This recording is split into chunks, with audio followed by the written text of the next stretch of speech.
प्यारे दोस्तों नमस्ते। आइए हम सुनते हैं धर्मराज जी की अमृत कहानी। कहानी अच्छी लगे तो कमेंट बॉक्स में कमेंट करके जरूर बताना। प्राचीन समय की बात है। एक ब्राह्मण अपनी पत्नी और अपनी बेटी सुहानी के साथ रहता था। ब्राह्मणी धर्मराज जी की परम भगत थी।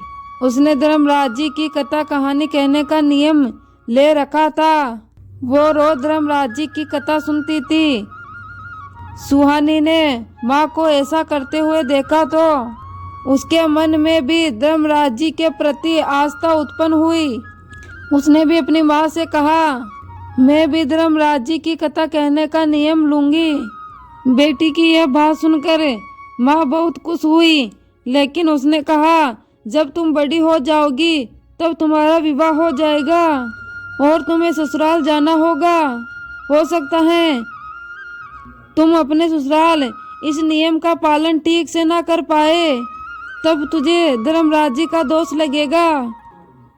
पर सुहानी अपनी जिद पर अड़ी रही और ब्राह्मणी को उसकी जिद के आगे झुकना पड़ा। उसने अपनी बेटी को धर्मराज जी की कथा कहने सुनने का नियम दिलवाया। ऐसे ही दिन बीतने लगे। सुहानी बड़ी हुई। योग्य वर देखकर माता पिता ने उसका विवाह कर दिया। वो विदा होकर ससुराल आ गई। ससुराल में सास, जेठानी, देवरानी, ननद सब थी। सुहानी ने अपने ससुराल में कुछ महीने तो ठीक से निकाल दिए। धर्मराज जी की कथा कहानी नियम से करती रही, लेकिन एक दिन देवरानी जेठानी से सुहानी की झटपट हो गई और वो लोग उससे नाराज हो गए और धर्मराज जी की कहानी सुनने से इनकार कर दिया। उन्होंने कहा, तुम तो सारा दिन धर्मराज जी की कथा कहानी कहती रहती हो, घर का काम भी नहीं करती। हम लोगों को घर का सारा काम करना पड़ता है। अगले दिन सुहानी नहा धोकर आई और वो सबसे कहती रही, मेरी कहानी सुन लो।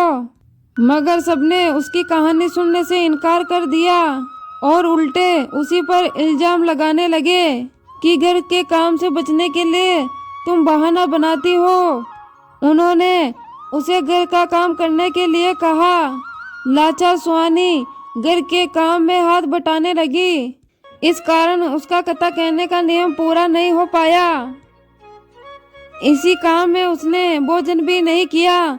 3 दिन बीत गए। भूखी प्यास काम करती रही, पर किसी भी परिवार वालों को उसके प्रति प्रेम भाव प्रकट नहीं हुआ।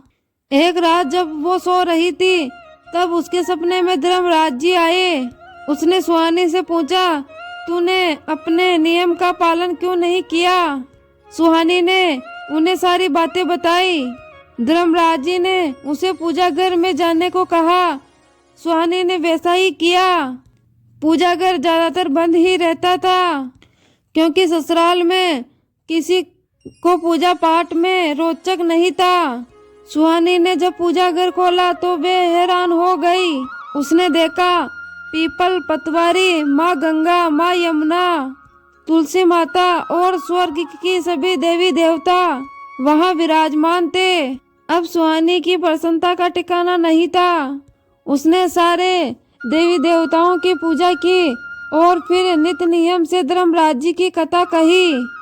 उसने खुशी खुशी फिर पूजा घर का दरवाजा बंद किया और फिर रसोई में आई। उसने अपने खाने के लिए खाना परोसा तो बर्तनों की आवाज सुनकर देवरानी जेठानियां रसोई में आई तो उन्होंने सुहानी को भोजन करते हुए देखा।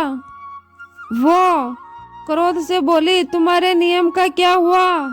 भूख सहन नहीं हुई, जो कथा कहे बिना ही खाना खाने बैठ गई। अब तुम्हारा प्रण कहाँ गया? सुहानी ने सरल मन से जवाब दिया, मैंने मेरी कथा का नियम पूरा कर लिया है, उसके बाद ही मैं भोजन कर रही हूँ।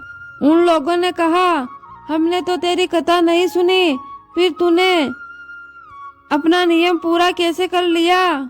सुहानी बोली, सारे देवी देवता पूजा घर में विराजमान हैं। मैंने उनकी पूजा करके उन्हीं को कथा कहानी सुना दी। सास, जेठानी, देवरानी और ननद को उसकी बात पर भरोसा नहीं हुआ। मुझे भी तो दिखाओ, कहाँ है तुम्हारे देवी देवता? सुहानी सबको लेकर पूजा घर में आई। जब उसने द्वार खोला तो वहाँ कोई नहीं था, सभी देवी देवता गायब हो गए थे। तब सुहानी ने आंखें बंद करके धर्मराज जी का ध्यान किया और कहा, यदि मेरी श्रद्धा सच्ची है तो आप सब दर्शन दीजिए, मेरे घर वाले भी आपके दर्शन करना चाहते हैं। उसके इतना कहते ही फिर से सभी देवी देवता वहां प्रकट हो गए।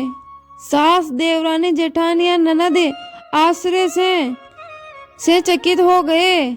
उन्होंने देवताओं के दर्शन किए और हाथ जोड़कर माफी मांगी। अब सबको धर्मराज जी का चमत्कार का पता लग गया था। सभी धर्मराज जी की कथा कहानी कहने लगे और इसके फलस्वरूप उनका घर सुख समृद्धि से भर गया और मृत्यु के बाद सभी लोग स्वर्गलोक गए। प्यारे दोस्तों, आपको ये कहानी कैसी लगी? कहानी अच्छी लगी हो तो लाइक, शेयर, कमेंट और अपने YouTube चैनल को सब्सक्राइब कर देना। धन्यवाद।